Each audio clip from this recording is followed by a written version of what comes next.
Je vous présente aujourd'hui notre 619e journal de bord. Jean-Marie Le Pen, bonjour. Bonjour. Alors, l'espace aérien européen a été fermé ces dernières 24 heures aux avions bélarusses suite au détournement d'un appareil à Dublin. Quelle réactivité, non? Oui, je trouve d'ailleurs assez étonnant que, enfin pas étonnant, l'Europe est plus rapide à réagir contre ses propres membres que contre des adversaires éventuels de l'extérieur, c'est sûr. Alors cet épisode aérien est somme toute relativement dérisoire. Bon, soit l'avion biélorusse, dans son espace aérien, intercepte un transporteur international et l'oblige à se poser. Ils prétendent, eux, avoir eu une alerte du Hamas, une alerte à la bombe. Je ne sais pas quelle est la vérité. On peut dire simplement, comme le dit généralement la télévision française, il n'y a pas de mort, il n'y a pas de blessés, donc tout va bien. Oui, alors quelle réactivité, surtout au regard de la complicité muette de tous les pays membres de l'ONU quant au bombardement acharné sur Gaza par l'armée israélienne ces 11 derniers jours. Selon vous, comment se fait-il qu'il y ait eu ce silence? Oui, ça, je dois dire qu'il y a là une complicité objective de l'ensemble des pays avec la position d'Israël, parce que bien évidemment, il y a une différence extraordinaire entre les dégâts subis par Israël et ceux qu'il a imposés au territoire de Gaza. Cela étant, il y a une chose que je ne comprends pas bien. Pourquoi le Hamas continue une offensive aérienne, enfin c'est une offensive par missile, dont il sait que la plupart des engins seront interceptés. C'est un peu incompréhensible. Oui. Et ça a donné évidemment l'occasion à Israël d'écraser littéralement par des bombardements aériens forcément très efficaces, faute d'une défense antiaérienne à Gaza, disent-ils, pour un an.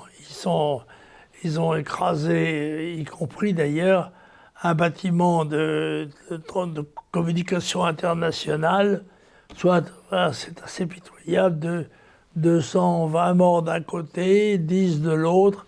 Il y a évidemment une disproportion de force qui est un petit peu troublante.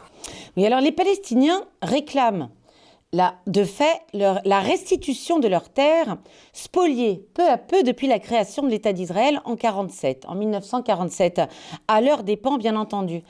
Les comprenez-vous, Président? Ben, oui, bien sûr, mais c'est là l'un des éléments fondamentaux de toutes les guerres. C'est la revendication par des peuples différents d'un territoire identique. Alors il est certain que la création d'Israël a bouleversé profondément la situation du Moyen-Orient et en particulier de la Palestine, puisqu'une partie de la Palestine a été occupée par Israël, et d'autre part qu'il y a un certain nombre, il y a tout à fait évidemment une colonisation qui se produit à l'encontre des intérêts palestiniens, c'est sûr. Mais il me semble qu'il y a là les germes d'un conflit permanent qui ne sera probablement pas éteint, sauf peut-être par la création d'un État palestinien, encore qu'il ne soit pas sûr que les deux États soient des États amicaux lorsqu'ils seront institués. Les pèlerins de Jérusalem, quant à eux, n'ont eu de cesse que d'essuyer ces dernières semaines violence, intimidation, provocation de la part de soldats israéliens ou de colons, les empêchant d'accéder à la mosquée d'Al-Aqsa de Jérusalem, un des lieux sacrés de l'islam, en ces temps, bien entendu, de fin de Ramadan. Et ce, durant des semaines précédant ces 11 jours de bombardement. À votre sens, que cherchent les Israéliens? Parce que c'est vraiment pas dans leur intérêt que déjà cette partie du monde est bouillante, brûlantissime. Quel est, à votre sens, leur intérêt?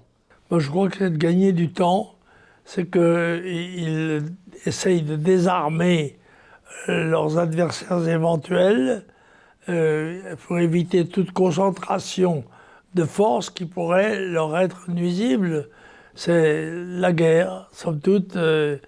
Les intérêts des États sont divergents, totalement opposés, et par conséquent, selon moi, inconciliables et irréconciliables. Par conséquent, on devra s'accommoder d'un conflit permanent dans cette région du monde. Oui, mais à votre sens, n'existe-t-il pas un risque de déclenchement d'une troisième guerre mondiale, d'un embrasement de cette région déjà tellement sulfureuse? Non, je ne crois pas à partir de ces pays-là. En revanche, si un grand État mondial intervenait dans le conflit, par exemple avec l'Iran, ceci pourrait avoir des conséquences mondiales. Mais en l'état actuel, ce qui est frappant, c'est que depuis que l'énergie atomique est née, depuis la bombe atomique en quelque sorte, et ses dégâts incommensurables, eh bien, le risque d'une guerre mondiale semble avoir été écarté et avoir été remplacé par ce qu'on peut appeler des petites guerres locales qui expriment tout de même la politique des différents États, mais qui ne touchent pas à l'équilibre fragile de la paix du monde. Bien, alors revenons en France, si vous voulez, dans l'Hexagone. Mascarade à l'Élysée, j'imagine que ça ne vous a pas échappé ces derniers jours. Emmanuel Macron, mise en scène en compagnie d'internautes, plus que relax au palais de l'Élysée. Est-ce bien le rôle d'un chef d'État? Ce n'est pas celui que je conçois. En effet, je pense que Macron ignore une des règles fondamentales de l'autorité, c'est justement la distance. Et je pense que le président de la République a une stature, une allure, une dimension, un éloignement qui donne à sa parole et à sa pensée une force supérieure. Alors que Macron, tout à fait à l'inverse, veut aller sans arrêt au contact avec des explications qui sont évidemment toujours contestées et contestables. Et je pense que ça diminue considérablement l'image du chef d'État dont nous avons besoin à cause de son autorité. Et je pense que Macron aura l'occasion de s'en apercevoir lors des prochaines élections présidentielles. Alors revenons, évidemment, on ne peut pas éviter ce sujet, l'annuel, le traditionnel pèlerinage de Chartres, pèlerinage de Pentecôte, qui partait ou de Paris jusqu'à Chartres, ou de Chartres jusqu'à Paris. Bon, l'un et l'autre. L'un et l'autre, avec les mesures sanitaires que nous subissons tous, plusieurs pèlerins de diverses régions se sont débrouillés, organisés, de sorte de pouvoir quand même suivre ce pèlerinage. Plusieurs se sont donné rendez-vous à Chartres, et là, un arrêté préfectoral leur interdisait tout simplement à tous ces pèlerins qui avaient marché sous la grêle, sous la pluie, dans le froid, en vue de se retrouver à Chartres, où une grand-messe les attendait. L'arrêté préfectoral en question leur interdisait même l'accès aux abords de la cathédrale de Chartres, en vue de cette messe de clôture. Alors ce qui est fou, Président, parallèlement à cela, ce même soir, enfin la veille au soir, suite à la qualification de l'équipe lilloise de football au championnat de France, 20 000 supporters de football étaient autorisés, feux d'artifice aidants, etc., joyeuses fêtes, aucun respect des gestes barrières, etc., et compagnie, à faire la fête jusqu'à l'aube. Quelle est votre réaction? Là, je crois que l'État laisse percer une conception de la laïcité qui est sélective. C'est vrai que les mesures qui ont été prises à l'encontre du pèlerinage de Chartres sont choquantes et n'ont pas de comparaison avec en effet le laxisme qui a présidé aux aux grandes fêtes sportives, et en particulier à la victoire de Lille au championnat de France de football. Et je pense aussi que la police n'avait pas les forces nécessaires pour disperser les milliers ou plus, dizaines de milliers 18 de 000 gens personnes. qui manifestaient dans la rue. Mais pas Le vraiment. problème, ce qu'il y a pour éviter la sanction de l'État, il faut être très nombreux. C'est ça, je crois. Voilà, l'union et le nombre font la force.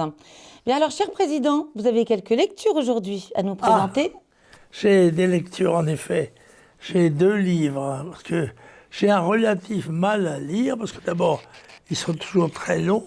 Il se produit beaucoup de livres, hein, parce que les événements suscitent dans nos rangs l'activité d'un certain nombre de penseurs qui ne sont peut-être pas toujours très connus parce qu'ils n'ont pas les relais télévisés ou radiophoniques nécessaires, mais qui écrivent. Alors, un en particulier, Patrick Jardin, c'est le père d'une jeune fille, Nathalie, qui a été assassinée au Bataclan, dont je rappelle que ce massacre délibéré des islamistes a fait 100 morts et 450 blessés, ce qu'on oublie assez facilement. Et Patrick Jardin écrit ce livre autour de la mort de sa fille, Nathalie, et avec un certain nombre de considérations passionnantes sur la situation relative des forces dans notre pays. Voilà, c'est un cri de révolte, mais qui est argumenté politiquement et sérieusement, et apolitiquement, si je peux dire. Et c'est aux presses de la délivrance. Ah, pardon. Presse de la délivrance. Presse de la délivrance, c'est ça. Et puis un livre, alors, de notre inoubliable Martin Pelletier, qui a déjà quelques mois, je crois, c'est L'Empire arc-en-ciel. C'est un livre que j'ai lu, et avec attentivement, parce qu'il le mérite, et qui contient toute l'expérience d'un homme qui a fréquenté les milieux de la politique et porte sur la situation actuelle un jugement sévère. Mais pointu. Et un peu pessimiste d'ailleurs, avec, en dénonçant la volonté d'instauration à la place de la direction actuelle du monde d'un empire arc-en-ciel qui est à peu près dans tous les domaines notre adversaire, quelquefois de manière subreptice ou subtile. Bah écoutez, Attendez, alors je n'ai pas dit. La presse. C'est au DIE. Die. Ça, c'est Voilà, c'est les éditions Die. Die. Odia die. Secundum scripturas. Ainsi soit-il. Je vous remercie infiniment, cher président. Nous nous retrouvons, j'espère, la semaine prochaine. Avec plaisir. Au revoir.